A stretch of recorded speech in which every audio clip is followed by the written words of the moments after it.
Genesis 49. Jacob called his sons and said to them, "Gather together so that I can tell you what will happen to you in the last days. Be assembled and listen, sons of Jacob, and listen to Israel your father. Reuben, my firstborn, you are my vigor, and my firstborn are my power, endowed with extra dignity, endowed with strength, with extra strength, like water boiling over. You will not have extra. For you got up into your father's bed when you defiled a maid's couch. Simeon and Levi are brothers. Instruments of violence are their knives. In their secret council may the soul not enter. In their contingent may my honor never be united. For their anger they slew men, and in their self-will they maimed oxen. Cursed be their anger, for it was strong, and their rage was cruel. I will disperse them in Jacob. I will scatter them in Israel. Judah, so you are. Your brothers will praise you. Your hand will be on your enemy's neck.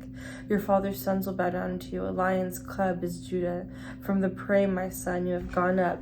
He crouches, lies down like a lion or like a lioness who would rouse him. The scepter will not pass from Judah, nor the ruler's staff from between his feet, until he to whom it belongs will come to him. It will be the obedience of the prophets. Binding his fowl to the vine, his donkey's colt to the choice vine. He washes his garments in wine, and in the blood of grapes his robe. His eyes are darker than wine, and teeth that are whiter than milk. Zebulun will dwell by the seashore, and be a harbor for ships. His distant border reaches Sidon. Issachar is a strong-boned donkey, lying down between two saddlebags. He saw that a resting place was good and that the land was pleasant. He leaned his shoulder to bear a burden and became a forced laborer. Dan will judge his people as one of the tribes of Israel. Let Dan be a serpent beside a road, a viper beside a path, who strikes a horse's heel so that its rider never falls backwards. For your salvation I wait, Adonai. Gad, attackers will attack him, but he will attack their heels. Asher, rich is his food. He will provide delicacies fit for a king. Naphtali is a doe let loose who offers words of beauty. A fruitful son is Joseph, a fruitful son beside a spring. Daughters will walk along a wall. The archers were bitter and shot down arrows and were hostile toward him, yet his bow was always filled, and his arms quick moving by the hands of the mighty one of Jacob. From there, shepherd, the stone of Israel, from God of your father, who helps you, and Shaddai, who blesses you with blessings of heaven above, blessings of the deep that lie below, blessings of breast and womb. The blessing of your father surpasses the blessing of the ancient mountains. The desire of the everlasting hills, may they be upon Joseph's hand, upon the crown of the one set apart from his brothers. Benjamin is a ravening woes. In the morning he devours spoils, and in the evening divides plunder. These are the tribes of Israel, 12 in all. And this is what their father spoke to them.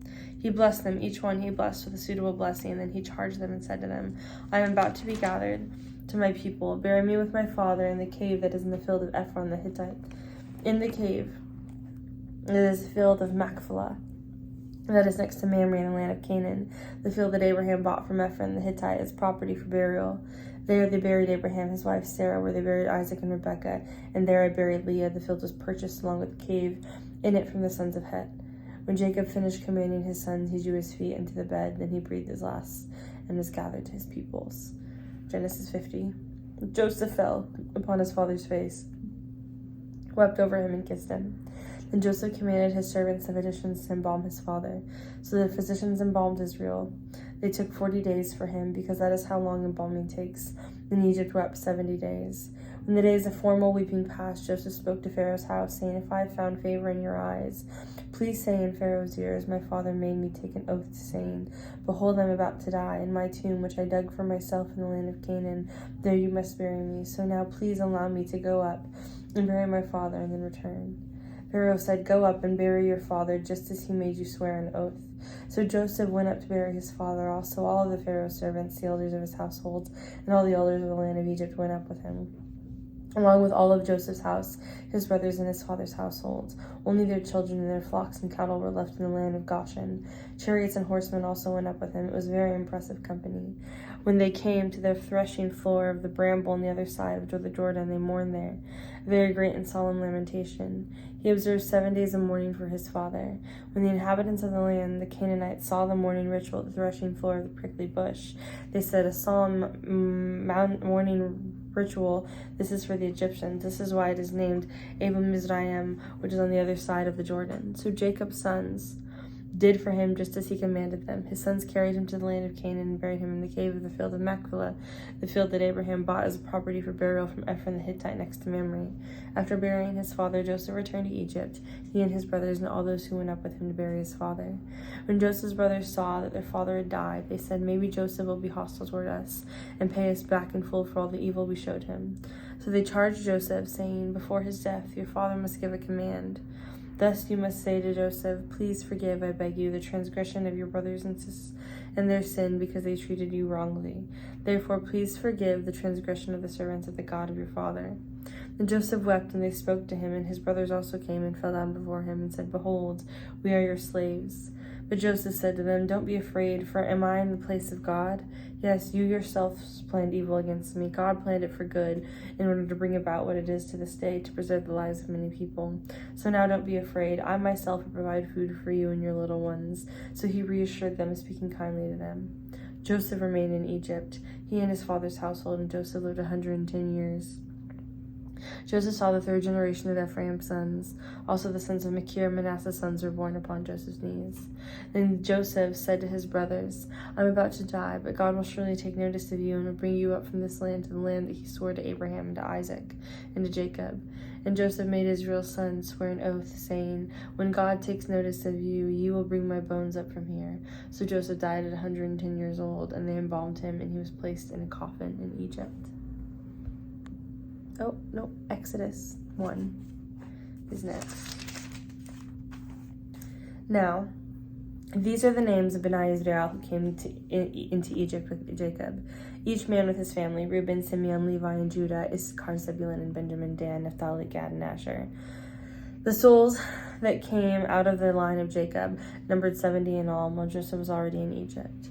Then Joseph died, as did all his brothers and all that generation. Yet Bnei Israel was fruitful, increased abundantly, multiplied, and grew extremely numerous, so the land was filled with them.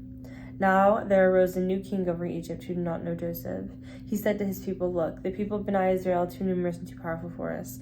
Come, we must deal shrewdly with them, or else they will grow even more numerous, so that if war breaks out, they may join our enemies, fight against us, and then escape from the land." So they set slave masters over them to afflict them with forced labor, and they built Pithom and Ramses as storage cities for Pharaoh. But the more they afflicted them, the more they multiplied, and the more they spread. So the Egyptians dreaded the presence of Bnei Israel. They worked with them harshly. They made their lives bitter with hard labor, with mortar and brick, doing all sorts of work in the fields, and all their labors they worked for them with cruelty. Moreover, the king of Egypt spoke to the Hebrew midwives, one of whom was named Shiphrah and the other Puah. She said, "When you help the Hebrew women during childbirth, look at the sex. If it's a son, then kill him. But if it's a daughter, she may live." Yet the midwives feared God, so they did not do as the king of Egypt commanded them, but let the boys live. So the king of Egypt summoned the midwives and said to them, "Why have you done this? Let the boys live." The midwives told Pharaoh, "Because the Hebrew women are not like Egyptian women. They are like animals and give birth before the midwife comes to them."